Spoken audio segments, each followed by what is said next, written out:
Hello, my name is David Black. I'm an honorary research professor in the Department of Anthropology at the University of New Brunswick. This video presents a slightly modified and extended version of the remarks I made at the book launch for the 4th edition of Dr. George Frederick Clarke's Someone Before Us, edited by Mary Bernard and published by Chapel Street Editions, Woodstock, New Brunswick. The book launch was held on December the 2nd, 2016, at the Harriet Irving Library on the University of New Brunswick's Fredericton campus. I was introduced by Keith Helmuth of Chapel Street Editions.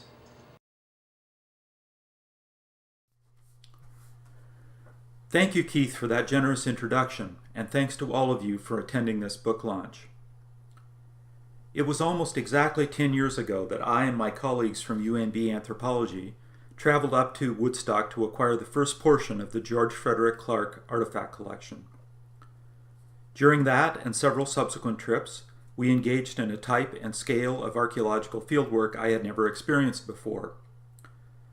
Rather than recovering artifacts from the ground, we were recovering them from the drawers and boxes and surfaces in a 3-story house, in all about 2,000 artifacts and several boxes of associated documents. We worked in a large room on the main floor of the house. David Miles and Stephen Homer, Dr. Clarke's grandson, brought us artifacts and records from other parts of the house. We organized and packed the objects for transport to the university. We were determined to record the artifacts in photographs and in a catalog as we packed them. Just as in an archaeological site, it seemed obvious to us that artifacts in the house had a structure. They were clustered, they had a spatial organization, and in some cases, a stratigraphy. For example, some drawers in the larger pieces of furniture contained several layers of artifacts, each separated from the next. And because, just as in an archaeological site, its significance wasn't obvious, we struggled to record the structure of Dr. Clarke's collection in as much detail as we could, so that meaning could be inferred from that structure at a later date. Those trips began a decade of activity: organization, filing, curation, cataloging, databasing, acquiring appropriate lab and storage spaces, applying for grants, recruiting students to work with the collection, developing projects, displays, posters, conference papers, and publications. Activity that I hope has done justice to Dr. Clarke's wish to have his collection housed in a public institution and employed in education and for public outreach. That work is far from complete. There are never enough hours to devote to tasks like this, no matter how committed we are, and no matter how much we enjoy those tasks.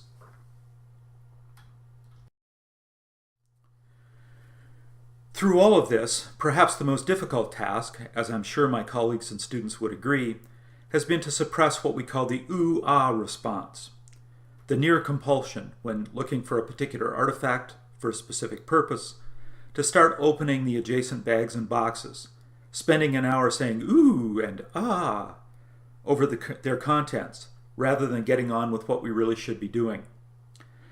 Because there are some truly spectacular and unusual artifacts in Dr. Clarke's collection, many of them illustrated in the previous editions of Someone Before Us, and even more of them in the new edition. So I expect to hear some oohs and ahs as you look through the book. I want to take just a few minutes of your time here for 3 purposes. First, I want to thank various people. Second, I want to say a few words about the artifacts from Dr. Clarke's collection that are on display in the Stewart Room here at the library today and for the next several weeks. And third, I want to say a few words about Dr. Clarke's place and the place of Someone Before Us in the history of New Brunswick archaeology. My first thank you is to David Miles, who was instrumental in bringing Dr. Clarke's collection to UNB. My recollection is that David first asked me if UNB might be interested in receiving Dr. Clarke's collection during a chance meeting at the Regent Street Sobeys supermarket in the spring of 2006.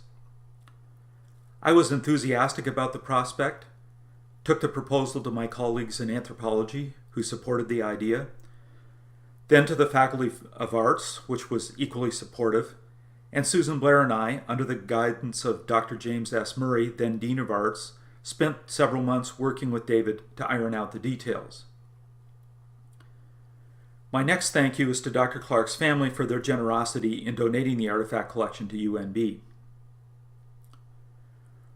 Right from that first meeting with David Miles, I thought that a new edition of Someone Before Us should be one of our goals.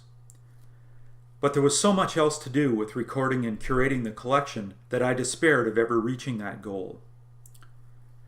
So I confess to a sense of relief when Mary Bernard and Keith Helmuth took on the task of producing a new edition of Someone Before Us as part of Chapel Street Edition's George Frederick Clark project.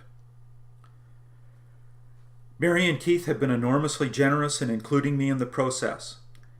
I have immensely enjoyed working with them and thank them for the opportunity.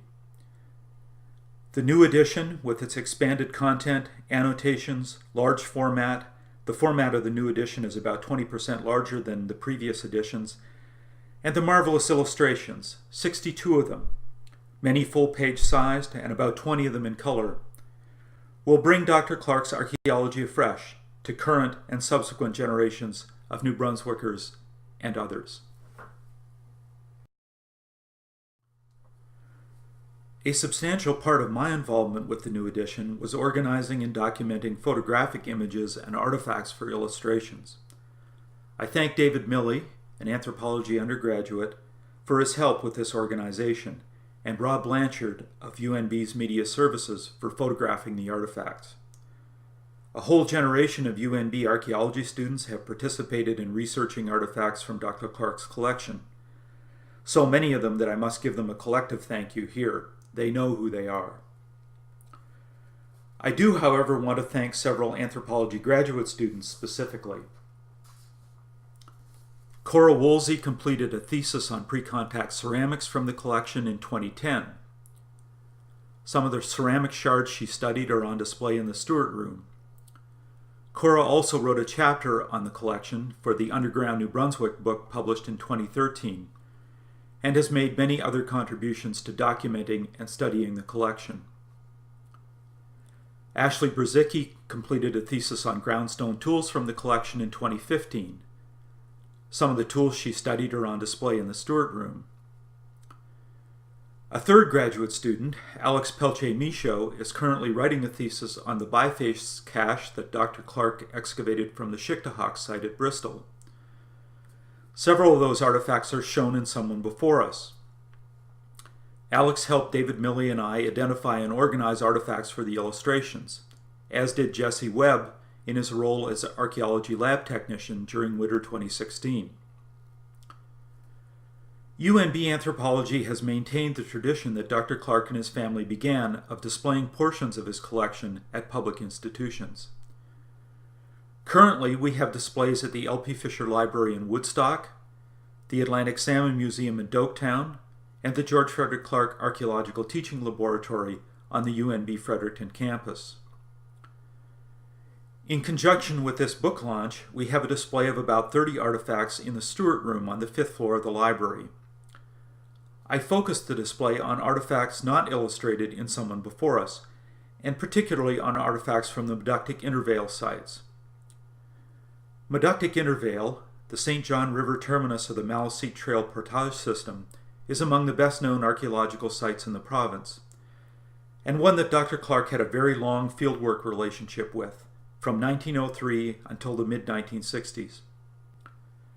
I thank Francesca Holyoke and the staff at UNB Archives for their assistance with this display.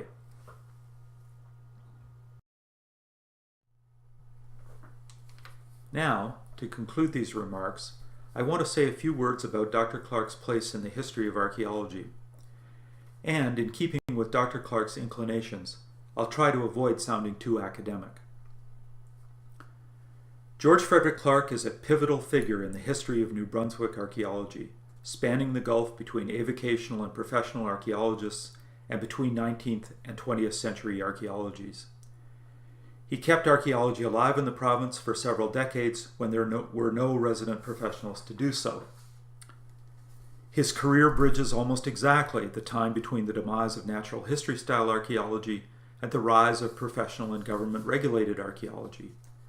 And perhaps most important, he authored the first book-length publication, Someone Before Us, devoted substantially to the pre-European contact archaeology of New Brunswick. It is certainly truism, but also very nearly a cliché, to say that a book must be understood in the context of the time in which it was written. This is as true for Someone Before Us as for any other book. However, it occurred to me, as I was writing the afterword for the new edition, that Someone Before Us must be understood in the context of 3 different times. The first of these contexts is archaeology as it was practiced before the First World War. I suspect that Dr. Clark did much of his general reading in archaeology early in his career, and that the pre-war works that he cited in Someone Before Us reflect that reading. It may be that the adventurous and antiquarian spirit of some 19th century archaeology appealed to the romantic side of Dr. Clark's nature. However, some aspects of 19th century thought that he retained through his career caused him to be out of step with North American archaeology as it developed during the 20th century. The most significant example is that he accepted a short chronology for Aboriginal habitation in the Maritimes. Dr. Clark believed that the migration of ancestral Wolastoqiyik into the St. John River Valley occurred, quote, not earlier than 2,000 years before the coming of the French and English to our shores, possibly much less, end quote. And he never accepted evidence for Aboriginal cultures predating the recent ancestors of the Wolastoqiyik and the Micmac. The short chronology for Aboriginal habitation is a view that was common in Euro-American society during the 19th century and that persists among some members of the North American public right to the present. It was and is at odds with the traditional beliefs of most Aboriginal groups, that their ancestors have inhabited their traditional territories since time immemorial. Moreover, it is a view that was refuted by archaeological evidence during the 20th century. Associations between stone tools and the bones of extinct Ice Age animals had been established in the southwestern United States by the mid-1920s, when Dr. Clark began to focus a significant portion of his attention on collecting and excavations, and further evidence accumulated rapidly during the subsequent decades. The long chronology of Aboriginal occupation, 10,000 years or more, was confirmed in the 1950s and 1960s by radiocarbon dating. Dr. Clark must have been aware of this evidence, but it seems not to have influenced his beliefs about the pre-contact chronology of the area where he worked. The second time in which Someone Before Us must be understood is the 1940s, the decade during which Dr. Clark wrote his monograph, Archaeology of Central New Brunswick. He seems to have read extensively in regional archaeology while preparing the manuscript. Works by Warren King Moorhead, Charles Willoughby, William Ritchie, W.J. Winenberg, and Frederick Johnson, all of whose names will be familiar to the archaeologists here. We know that Dr. Clark disliked the writing styles of academic papers and textbooks, and that he adopted a discursive style to write his monograph. By this, I think he meant the sort of meandering structure he used in his 2 fishing books and in Someone Before Us. However, beyond the clues in Someone Before Us itself, we know little about the content of the monograph because Archaeology of Central New Brunswick was never published and the manuscript no longer exists.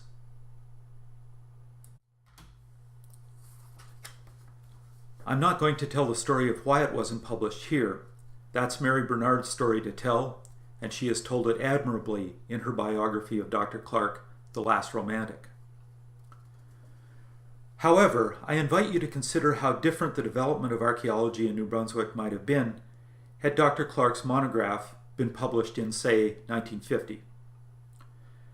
It might have drawn much more attention to New Brunswick from professional archaeologists, and it might have drawn that attention most of a decade earlier than actually happened, during the revitalization of Canadian archaeology and right at the beginning of the radiocarbon dating revolution. Had it existed as a starting point for professional archaeologists, it might have redirected the entire course of archaeology in New Brunswick in ways that we can only guess at. Certainly, it would have caused the archaeological reconnaissance and excavations that preceded the building of the Mactaquac Dam to be dramatically different than they were. The third context in which someone before us must be considered is the 1960s. By 1964, Dr. Clark had published his 2 fishing books, and they were popular successes. He wrote Someone Before Us, which was to be his last book-length publication, in the glow of the fishing books, using a similar style and comparable ingredients. In 1964, Dr. Clark was barred from conducting further archaeological work on the Meductic Intervale. By the time Someone Before Us was published in 1968, he had lost the campaign against the Mactaquac Dam, and his beloved central St. John Valley had been transformed into what he referred to as a lifeless, stagnant pond. Many of the archaeological sites he described and illustrated in the book were, and continue to be, beneath the waters of that pond. Perhaps the undercurrent of melancholy I sometimes sense in Someone Before Us reflects those disappointments. That Someone Before Us should be republished now is particularly timely and appropriate given the current debates about the fate of the Mactaquac Dam and its head pond. Depending on what is ultimately decided, we can envision several possible roles for the 4th edition of Someone Before Us. For example, if the dam and head pond remain substantially as they are now, Someone Before Us and Dr. Clark's collection will remain the central documentation for an important portion of the New Brunswick archaeological record. If the level of the head pond is temporarily lowered to accommodate some refurbishment of the dam, then some of the archaeological sites that Dr. Clark investigated, for example the Meductic Intervale, may be briefly available for further investigation.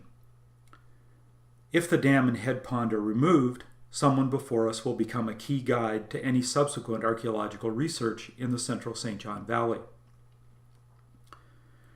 Whichever of these scenarios pertains, one lesson we can take away from Someone Before Us is that, in their first application to the New Brunswick archaeological record, government-regulated archaeology and its close cousin, cultural resource management archaeology, got off on the wrong foot.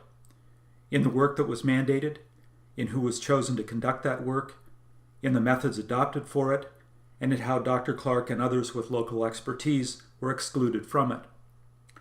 If it becomes possible to conduct more archaeological research in the central St. John Valley, we, all of us, must honor Dr. Clark's research and passions and honor the ancestors who lived in the valley by committing to do better.